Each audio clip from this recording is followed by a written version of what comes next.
Welcome, everyone. I'm Ben Lincoln, Managing Principal here at Bishop Fox, where I lead a team that focuses on application, network, mobile, and product security. Thank you for joining us today for the third episode of our What the Vuln series, a Q2 quarterly roundup. I'm joined by John Williams from our Capabilities Development team. John, do you want to take a minute to introduce yourself? Sure. Thanks, Ben. Everybody, I'm John. I'm part of the Capability Development Team X here at Bishop Fox. We do a lot of vulnerability research and exploit development. I've been here for about 4 years and really enjoy the opportunity to do this kind of work. So thanks for having me today. Oh, excellent. We're excited to have you with us for this series where our security experts break down one vulnerability at a time and share how pen testers can find and exploit the vulnerabilities. So while you're with us today, I'll be covering two unquoted search path vulnerabilities that I discovered in Microsoft products, including CVE 2022-42475.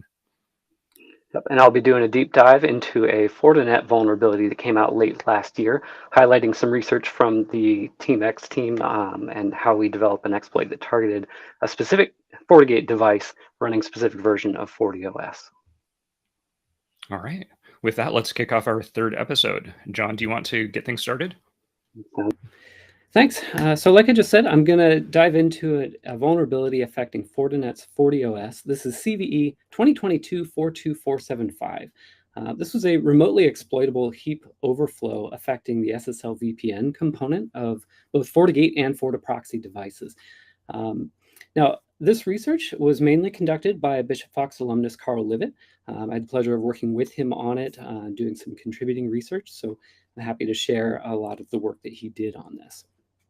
Now, the root cause of this vulnerability is actually an integer overflow. In this case, there's part of the code where a 64-bit signed integer gets cast into a 32-bit signed integer, then it's incremented and cast back to a 64-bit again. And if you're familiar looking at these kinds of vulnerabilities, you can tell right away there's a potential here where when that value is converted and then incremented, that it can actually roll over and become a negative or a very small integer before it's cast back to its original form. That's where the overflow actually comes from. Now, the effect of this, in this particular case, is that the value after going through this process is used to allocate memory onto the heap. And so if you end up with a negative or a small value when that pool allocation is happening, it might fail. Or in most cases, it'll allocate a smaller page of memory than is actually needed. And what happens is immediately following the allocation is there's a memcopy operation where the input that you send to the application gets written onto the heap. And if the memory allocation was too small for the amount of data that you're trying to write, then you have a heap overflow. And depending on the circumstances, you might end up having an exploit that can actually take control of the program. So that's kind of in a nutshell the underlying basis of the vulnerability. The way that this is triggered is pretty simple, though. It's through a very large HTTP post request. And it's actually the content length of that request that triggers the vuln. That's the integer that gets overflowed. And so you can start to see why this is such a big deal, right? Because an HTTP post request, it doesn't have to be authenticated. There's no real protection. It's remotely exploitable. So all these things add up to potentially really bad impact on this. So what's the risk to the users, right? If an attacker is able to exploit this vulnerability in such a way that actually gives them control over the device, remember this is a VPN that we're talking about. It's a security device that's meant to sit on the edge of a network and protect something valuable on the inside. So if an attacker gets control over that device, they can establish persistence in various network devices. They can monitor users who are connecting to the VPN. They can steal their credentials. They can sniff their traffic. They might be able to plant malware on the client devices because it's pretty normal for a VPN to send software to you when you connect to it. And perhaps more importantly, if they're sitting on this edge device, the attacker can then gain access to those internal networks that are supposed to be protected. So potential impact here is really huge. Now, in terms of the research that we did here on Team X, we started off by doing a lit review, right? We wanted to build off of original analyses that were performed by other researchers. A few articles in particular were published before we started digging in. So I want to give recognition to Catalpa, Watchtower, and SecTeam in particular for the work that they did. Now, they demonstrated how the vulnerability worked. They were able to identify exactly what the issue was. And in some cases, they even managed to exploit it against virtual machines that were distributed by Fortinet itself. Now, in our case, when we got to it, we're like, okay, this is great, but we want to make sure that this is actually exploitable on hardware, right? Because the virtual machines you get from a vendor may or may not match to what they're actually selling licensed users. So that was our goal. We started off by purchasing a FortiGate 100D device off of eBay. It was running FortiOS 6.04, which is an older version. But part of the reason that that was a good thing for us is because it allowed us to take advantage of an older vulnerability, which was CVE 2022-42475, which allowed us to get a root shell on the device.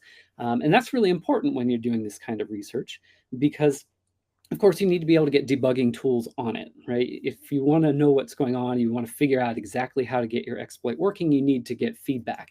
And so having that root shell was really important, and the old CVE allowed us to do that. So once we had the device set up with all of our debug tools, we were able to look at the past research and use that to write our own basic exploit. It was just a simple curl script that would send a payload to the device, to the VPN, and cause it to crash. And it worked. So we were able to validate the previous research that, yes, we can crash the SSL VPN by sending a payload that's too big. Right?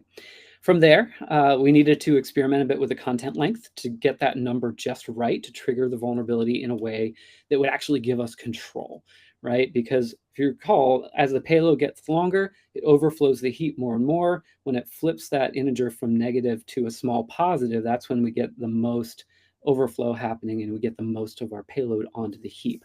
But in order to actually turn this into a working exploit, we need control over command execution. And that means overflowing to such a point where some of our payload actually lands in a RIP register, right? If you've done exploit dev before, you know it's all about getting control of RIP. So we were successful in doing that just through experimentation. So very easy to demonstrate that command execution is possible.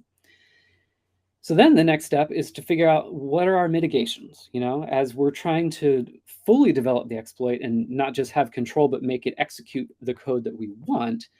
Well, what are we going to run up against? And I'm a little bit sad to say that we found that the vendor didn't actually implement a lot of the controls that we would have expected. There was no data execution prevention in the application itself. There was no ASLR, no stack canaries, none of the mitigations that you would expect on modern software. So that was good for us, not so good for them. The one thing that they did have working in their favor as a mitigation was it runs on Linux. And Linux, by default, it has OS level DEP built in. So we did have that to work with. And the other problem, which was kind of a soft problem, was that there was no native shell on the device. They actually removed the SH binary. There's a limited sort of command shell alternative there, but it's not useful in terms of getting the kind of access that we wanted. And also, when it comes to scripting languages, there are some, but they're inconsistent depending on which version of FortiOS you're working with. So that was a challenge that we needed to overcome as well. So now we knew what mitigations we were dealing with. It was time to devise an attack strategy, right? And the overall strategy, because we were dealing with DEP, is to build a ROP chain, right? And I'll talk a little bit more about that in a minute, but there were basically 3 steps to our strategy. Starting with control over the RIP register, our first step is to implement a stack pivot, right? We needed to take that small byte of code that we had in the register and substitute an address that would redirect command execution away from the stack, which is where it normally happens, onto the heap, which is where our payload landed, right? After this whole exploit run, all the code that we sent to the application with that HTTP post request is now sitting on the heap. So first step is to pivot from the stack to the heap. And that's just a matter of identifying the correct address to make sure that execution goes to the heap. But once execution is at the heap, we have another problem because DEP prevents us from actually running the code that's there. We can't just put shell code on the heap and expect it to execute. It won't. It'll crash. The application will just terminate because of data execution prevention. So the next step is to use our ROP chain, right? And a ROP chain is simply a series of addresses that point towards existing functions within the application itself, legitimate code snippets. We call them gadgets, but we pick and choose which ones we want to execute in order to achieve the functionality that we want. And our goal in this case is to take the memory page that was allocated as part of the exploit, the memory page where all of our code now lives, and we want to flip the bytes on that, flip the bits on that to make it executable, right? So stack pivot, get command execution into the heap, use existing functionality from the code, use our ROP gadgets to make the heap executable, and then we just have to jump to our shellcode, and the shellcode can do whatever we want it to do, right? So those are our 3 steps. Now, when it comes to the shellcode itself, we wanted to go a step beyond what we'd seen before. Some of the previous work had just popped a calculator or made a simple callback. But in our case, we want to go the extra mile. And so for our shellcode, we built a stager, and the stager itself would call back to the attacker, but as soon as it established contact, would open an encrypted channel, because we don't want to expose our customers to any unnecessary risk by having an unencrypted channel, even from the callback from our exploit. So it establishes that channel, and then the first thing it does is it downloads a sliver implant. If you're not familiar with sliver, check it out. It's a command and control framework that was written by Bishop Fox, and it's our preferred C2 framework for exploits like this.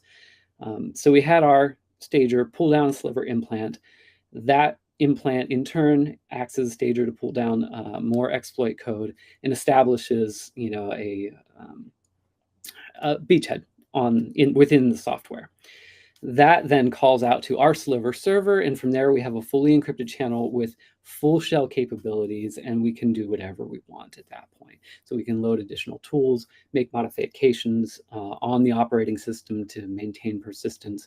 At that point, it's really just up to the attacker to what they want to do with it.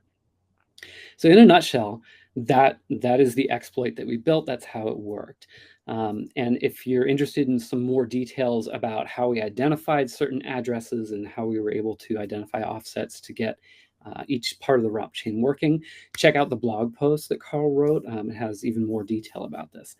But I do want to speak for a minute about why I think it's important that we do this kind of research, right? I mean, we're contributing to a community of others who have done research on this and putting some of this out there for the public. But why? And I mentioned one part of that already, which is that we wanted to make sure it was possible to demonstrate this exploit against a hardware device, because it's often different, software versus vendor hardware. And the reason for this is that it allows us to show our customers deeper impact, right? When you're on a security team and you're facing a vulnerability like this, you have to weigh the importance of how hard is it going to be to upgrade this appliance versus, how likely is it that this will be exploited and what's the impact if it gets exploited.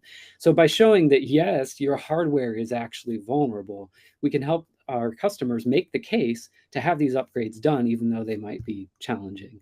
And so ultimately, it's keeping our customers more secure. But beyond that, contributing research like this helps to raise the general knowledge around FortiGate exploitation. And we consider this to be a good thing, because the more responsible security researchers we have out there doing this work, the more we can also help to keep the vendor accountable. And as we saw, sometimes there are oversights in the way that they're securing their own software. They didn't, in this case, use all the mitigations that we would expect from a modern developer. And so by calling attention to this through responsible disclosures, we can help put some pressure on them to do the right thing and, again, make the software more secure for everybody. And finally, I just want to call out that doing research like this also helps to inform when new vulnerabilities come to light. Just last week, we had a new vulnerability drop affecting FortiGate devices, again, very similar to the one that we worked on earlier this year. CVE 2022-42475 is also a heap overflow affecting the SSL VPN component, and it's triggered via an HTTP post request. So on the surface, it looks very much the same. There are some differences in the mechanism underlying it that allows you to trigger the heap overflow, but a lot of the parts of the bug work exactly the same way as before. So the fact that we've done this research gave us a leg up. So as soon as this new vulnerability dropped, we were able to alert our customers to it. We were able to explain how it worked and get them working on patching before a public exploit could become available for the new vulnerability. So all of these are really important, I think, as to why we do this kind of work. And I'm really excited that we get to continue along doing this. So with that, I'll wrap up and pass it back to you, Ben. All right. Thank you, John. Really nice work from you and the rest of the team. And I completely agree about the value of having responsible disclosure. Yeah, it's a great process. All right, well, let's talk about some unquoted search path vulnerabilities. These, just to review here, these are typically a Windows-specific kind of issue. To support legacy software, Windows is pretty forgiving about how it will resolve a path to an executable when some piece of code tries to launch a process. So if you have something that's trying to launch Excel, for example, so this third path here, because it has a space in it, if it's called without quotes around it, Windows will look for something in the root of the C drive called program.exe. If that's not there, it will try the first part after that first space. So looking for something in program files named Microsoft.exe. And if that's still not there, then it will finally try that last one. Again, it supports using double quotes to remove the ambiguity, but it's basically up to the developers that are calling the code to use those double quotes. And because it will usually work without the double quotes, a lot of developers don't even know that this is something they need to be concerned about. Historically, this has been most commonly known from unquoted service path privilege escalation vulnerabilities. So in the definition of a Windows service, if the path to the executable wasn't quoted and was in a writable location, potentially someone could change that, restart the service, and then get code execution in a system. That variation on it is a lot less common these days. But usually it's not a severe vulnerability because the most common variations on this require that the person exploiting it have write access to a location that by default on Windows is only writable by an administrator. So the root of the C drive, the program files directory, and so forth. But as we'll see today, there can be some interesting variations on this where maybe that reasoning doesn't apply. A lot of people think that this may not even be an issue in modern versions of Windows, and it sure seems like it shouldn't be, but it is, as we'll see. And as far as I know, there isn't even a way to disable this functionality, which would be a nice addition for people that are sure they don't need that legacy support. The way that I got involved in this particular topic is back in 2022, my coworker Ronan and I were involved in an assessment of some commercial software that had a Windows component. And at the end of the assessment, the client came back to us with some feedback saying that they were disappointed that we missed a vulnerability that their internal security testing team had already identified. And they said it was an unquoted search path vulnerability. Of course, penetration testing is never comprehensive, but whenever we get feedback like that, we want to look into, why did we miss this issue? What can we do better next time, and so forth. But for this one specifically, Ronan and I were both pretty sure that the testing we did would have caught this kind of vulnerability. So we took kind of a two-pronged approach here. Ronan went back and reverse engineered the version of the product that they gave us. And he found every instance that he could of the code launching a separate process. And in every single case, it was quoted correctly. And I thought, well, I want to do some validation here just as kind of a second opinion using a different method. Maybe there's code that's doing this in a library that they're using that we didn't look at. Or the code is obfuscated, and so it didn't show up in the reverse engineering. But I wanted to do a live test. So I basically set up a trap for any vulnerable code so that if something did try to call an unquoted search path, regardless of how it happened, I get some indication of it. The typical easy ways that people tend to think of to do this, including myself at the time, have some potential problems. So a lot of people think, well, I'll just copy the calculator executable. And name it program.exe and Microsoft.exe under program files and so forth. And that can sort of work, but you don't get any indication of the path that the vulnerable code was actually trying to call.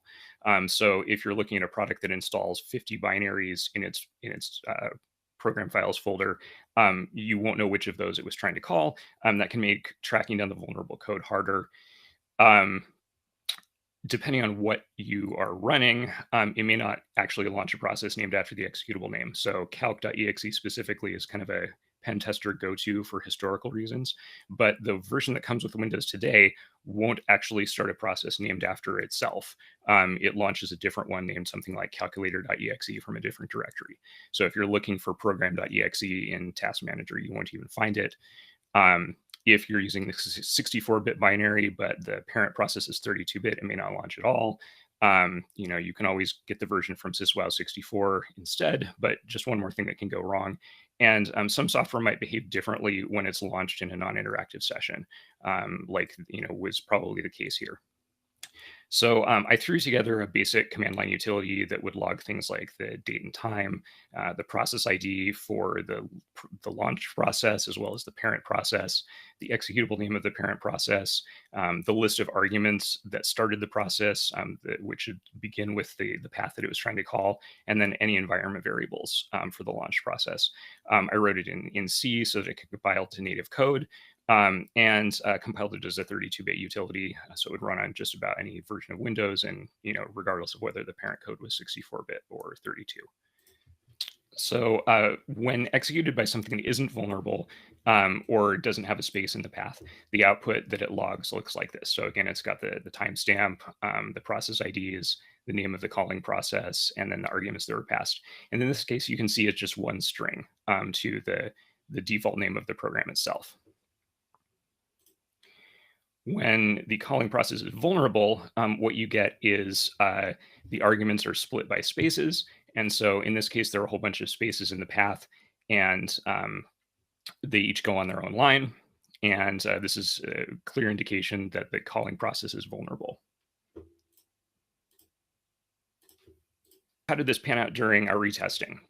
There was no indication using this second method that the customer's product was vulnerable, that it had an uncoded search path vulnerability of any kind. So we went back to them and we said, well, we double checked this and triple checked this, and we're pretty sure what happened is that your developers fixed this internally and didn't notify your security team. And then by the time they built the version that you sent us, it had the fix in place. But we're happy to take another look if you can provide us more details, of course. But on the other hand, while I was testing it, I did get log entries for two completely unrelated processes. And so had kind of a Wolfgang Pauli who ordered this sort of moment, trying to figure out what was going on. So the first type of log entry that I got looked like this. So it had this plug scheduler.exe, and unfortunately it was being launched by service host, which makes finding the real source of it a lot more challenging. But this fairly unique path seemed like it would make it fairly straightforward to track down. And as you can see, it's split into two lines here because of the space in program files. So whatever the parent process really was, something that looked like it was vulnerable and worthy of investigating. And then a second one that was clearly associated with Microsoft Intune, which was used to manage our laptops. So one had an awful lot of spaces in the path. And we'll talk in detail about both of these. But let's start out with the first one, the task scheduler one. So I looked all over the place on my test system for this plug scheduler.exe string. And the only one I was able to find was in a scheduled task created by Windows Update. And it's got double quotes around it. So it seems like this can't possibly be vulnerable. And that's where the big surprise was here with this one. So there was a patch that came out in January 2023 that addressed this. But prior to that time, from Windows 7 or so onward, if you had a scheduled task that had quotes around the path to the executable in its definition, but the path didn't have spaces within those quotes, Task Scheduler behaved as though it would actually strip out those quotes and call the executable without them. And normally that might be okay, but in this case, you can see that it had an environment variable in the path. And it expanded that environment variable after making the decision about whether to remove the double quotes or not. And I tested this myself with a path and a scheduled task configured like the scheduled task for Windows Update, and it behaved exactly the same way. So it had double quotes around it, but in terms of actually launching the process, it called it in a vulnerable way. So what I think happened is if you go back to Server 2003 and earlier, when you create a scheduled task on those systems, regardless of if you use the task scheduler GUI or command line utility or the @ command, if you use an environment variable in the path, it will expand it when it creates the task. And so if you then look at that task immediately afterward, it won't have the environment variable in it anymore. It'll have whatever it expanded to. And so when then it runs, then the logic of checking for spaces will work as expected. And so what I think happened is around the time of Windows 7, a Microsoft developer said, hey, it would be great if we made it more flexible and had these expanded at runtime. Then if the value of the environment variable changed, whatever it was doing would keep working, hopefully. But they didn't look at the logic about the double quotes. So Microsoft was great to work with on this issue. So I opened a vulnerability with them. They acknowledged it. They assigned it CVE-2022-42475, and they released a patch after about 6 months in January 2023. That was a longer time frame than usual, but this is a fairly low-level change to Windows Task Scheduler, and I could see the potential for it breaking things at big customers of Microsoft. So it made sense to make sure everything is working properly before releasing that. And just to be clear, the vulnerability was sort of latent in Task Scheduler, but exploiting it in a meaningful way depended on the existence of a scheduled task, where the path in the definition didn't contain spaces, but it also contained an environment variable that expanded to include something that had spaces in it. And at the time, Windows Update had a task like that defined. That specific instance of it with Windows Update was probably still not super severe because you needed write access to the C drive or program files. And again, by default, an administrator is going to, or only an administrator will have those permissions, and they can already do much worse things. But because it was any environment variable in any scheduled task, this could apply to any number of third-party products or enterprise-wide deployments at Microsoft customers where they had an environment variable that was potentially pointing somewhere that was intentionally world writable, or the part before the space was world writable rather. And so we ended up rating this one as a medium severity instead of the low we typically assign to this kind of issue. Now, Intune was actually much more straightforward from my perspective. So Intune is mostly written in .NET, so I just decompiled it and looked for potentially vulnerable code. .NET has a fairly nice interface for starting processes. And for some reason, the developers of Intune decided not to use that and just write a thin wrapper around the Win32 API. They probably had a reason for that, but I'm not sure what it was. But it made it easy to find potential instances of this issue. And so right away, I noticed one where fairly obviously you can see they're building a string based on the path to this agent executor.exe. And then they're using that to build another string where they just have 4 parameters that are formatted in, and there are no quotes around those parameters, and then calling this create processes user with that string. So this is sort of the textbook example of how to make something that's vulnerable to an unquoted search path. On the other hand, they also had code that worked correctly.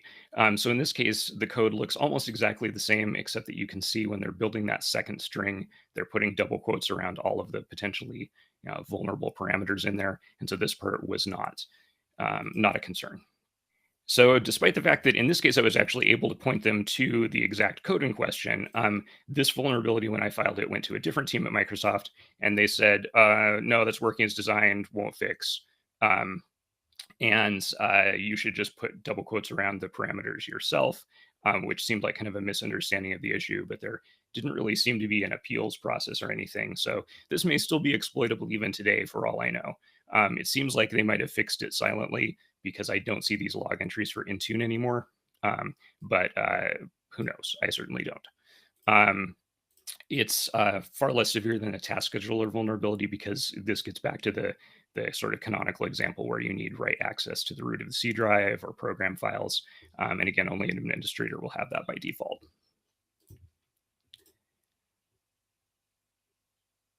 All right. So that brings us to the end of the tale of how I stumbled across the vulnerabilities in Windows and Intune. John, any last thoughts before signing off today? Oh, it's just great finds and a great story. It's really cool to hear about how you went about finding those and exploiting them. Thanks for having me on the show today. I appreciate being here. Oh, thank you. It was great to have you. And likewise, I really liked your explanation. I thought you did a great job of going over ROP chains and how to exploit them. Um, all right. Well, to our audience, thanks so much for joining us today. To learn more about these vulnerabilities and how we exploited them, please check out the advisories and blog posts on bishopfox.com. Let us know what you think about this session in the comments, and be sure to visit bishopfox.com to see more of our What the Vuln series. See you next time.